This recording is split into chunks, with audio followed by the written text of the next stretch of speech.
Good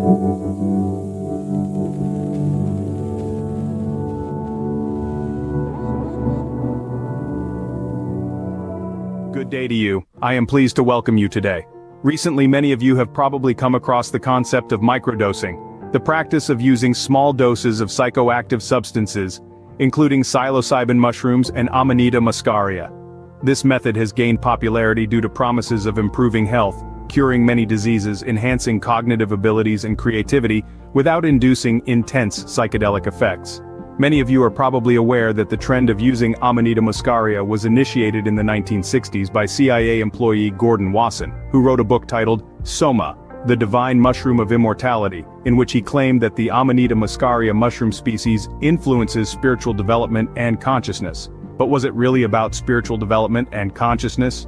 Considering that the book was funded by the CIA responsible for the MK Ultra project, whose main goal was mind control, could the promotion of Amanita substances have been about taking over your consciousness? Remember, the MK Ultra project has not officially ended, but that's not the focus today. Today, we will examine the abundance of stores offering endless amounts of Amanita and question whether what internet pseudo-shamans and their assistants offer is truly Amanita, and whether their promises of health improvement on many levels are not just made up. You have surely been in the forest before. There are countless mushrooms growing there. Whether you have picked porcini mushrooms, chanterelles, or Amanita muscaria, you know that mushrooms need to be cleaned and properly preserved. One method is drying, which allows us to preserve their properties for longer. Now imagine this. A fully grown fly agaric mushroom weighs about 100 grams, including the cap and stem. Let's say you have collected 10 kilograms of fresh fly agaric mushrooms, which means around 100 large mushrooms. If you only keep the caps, you will have about 8 kilograms left. In the drying process, the weight of these 8 kilograms will reduce by approximately 90%, leaving you with 800 grams of dried mushrooms. Why does the Amanita need to be collected in the wild and cannot be commercially cultivated?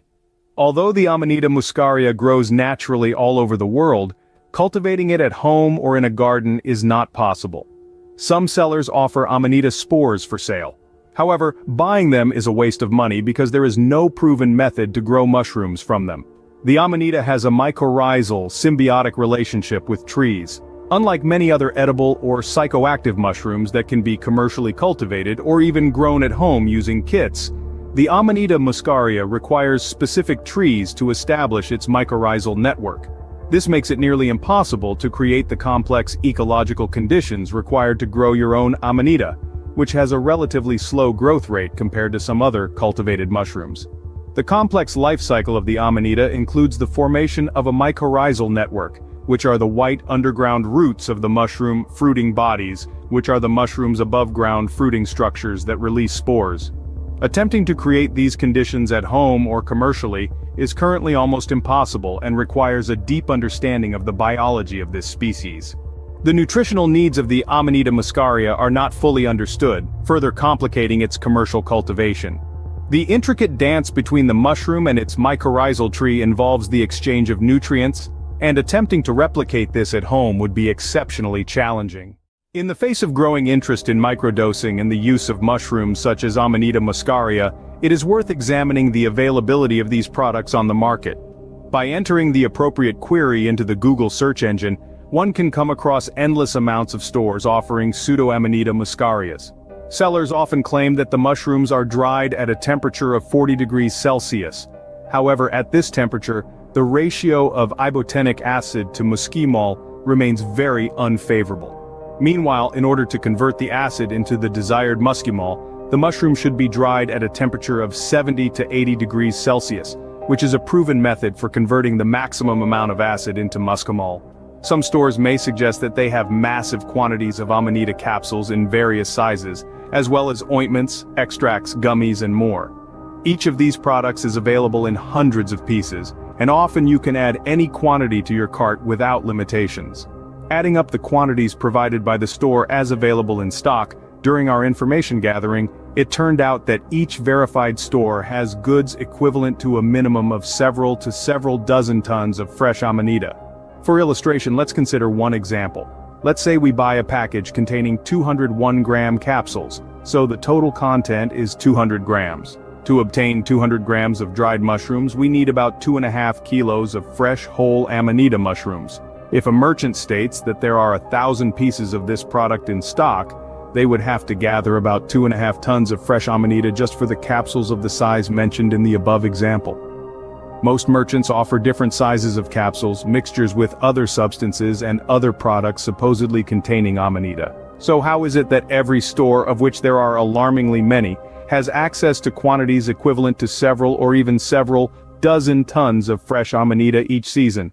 Remember, a large Amanita specimen weighs about 100 grams.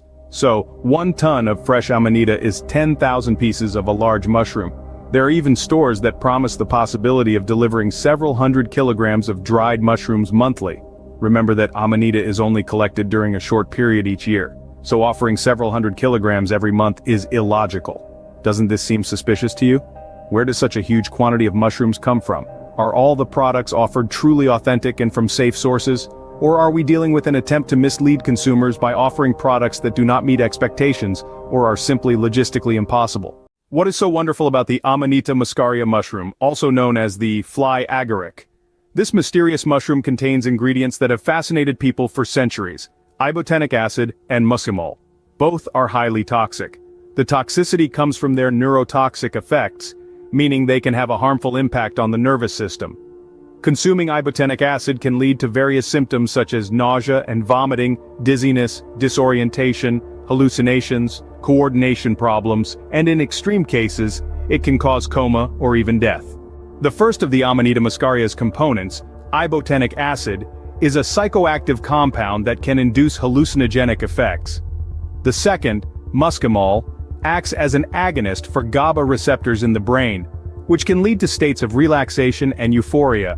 Interestingly, both of these compounds can be synthetically obtained. Although a complex process, it opens up many possibilities for fraudsters. It requires precise heating of ibotenic acid to transform it into muscimol, followed by thorough purification and verification of the product using advanced analytical techniques. In medicine, there are drugs that work on similar principles to muscimol and ibotenic acid, such as the Amanita muscaria we are discussing. Chlorzoxazone, used as a muscle relaxant, acts centrally, helping to reduce muscle tension. Diclofenac is a popular anti-inflammatory drug that relieves pain and inflammation. Many of these drugs are combined with paracetamol to enhance their analgesic and antipyretic effects. There is even a drug called Muscazon, containing both chlorzoxazone and paracetamol, and Muscol, which contains chloroxazone, diclofenac, and paracetamol. For example, for €120, one can buy 100 grams of chlorzoxazone, or even 500 grams for about $300. As a filler, you can basically use any edible dried mushroom. In the case of pure synthetic muscimol, it is worth noting that this substance is quite expensive. For the sum of €400, one can only purchase 25 milligrams, which is enough for approximately 12 capsules of 2 milligrams, emphasizing the high cost associated with its acquisition and production. Surprising similarities in the effects of substances like chloroxazone and muscol to those induced by the red fly agaric mushroom raise interesting questions about the current state of research and consumer awareness. Some individuals may not realize how closely these synthetic chemical compounds can mimic the natural psychoactive effects of mushrooms. This lack of knowledge can lead to situations where people are unaware of what exactly they are acquiring, whether it is a pure chemical substance or a natural product. Consumers seeking a panacea for health may be sold just chemistry without a clear understanding that the effects may be similar, but not identical to what is expected. Such inaccuracies can have serious implications for the safety and health of users. However, the use of these substances is not without risk. Side effects may include liver problems, gastrointestinal issues, and even the risk of addiction or allergic reactions. This leads us to reflect. Are we truly getting what we assume when purchasing products promising the effects of Amanita muscaria? Is it possible that what some stores offer is not the red fly agaric, but other synthetically derived compounds? Consider whether you are not being misled by promises without substance. As we approach the end of our discussion on Amanita muscaria, I would like to emphasize a few key aspects that we should collectively consider. Firstly, it is important for us to recognize how easy it is to be seduced by tales of the miraculous properties of certain substances such as Amanita muscaria by online pseudo-shamans and their assistants. Fascination and curiosity, though part of our nature, should always be balanced by a responsible approach and awareness of potential consequences. Secondly, we must question the responsibility we bear in promoting or using such substances, especially when it concerns people in our environment, children, parents, friends.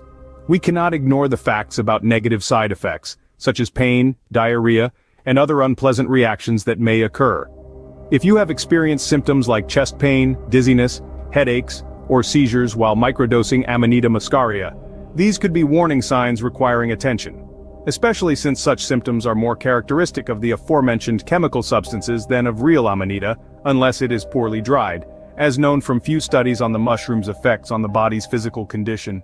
Finally, facing reality is not easy, but it is necessary. Some of the listeners may have developed defense mechanisms, such as denial or repression, while others, more intelligent, have a healthy curiosity and a desire for a deeper understanding of what they have truly experienced. We encourage those who have doubts or questions about their experiences with Amanita muscaria to seek knowledge and answers from sources such as internet pseudo-shamans, institutions like the Sanitary Epidemiological Station, chemical laboratories, those capable of conducting proper research. In conclusion, let us remember that in these times, our health and safety as well as that of those around us are paramount. Let us not fall for easy answers and miraculous promises that may cost us more than we are willing to pay. Thank you for your attention, and I hope that this presentation has brought new perspectives and encouraged reflection.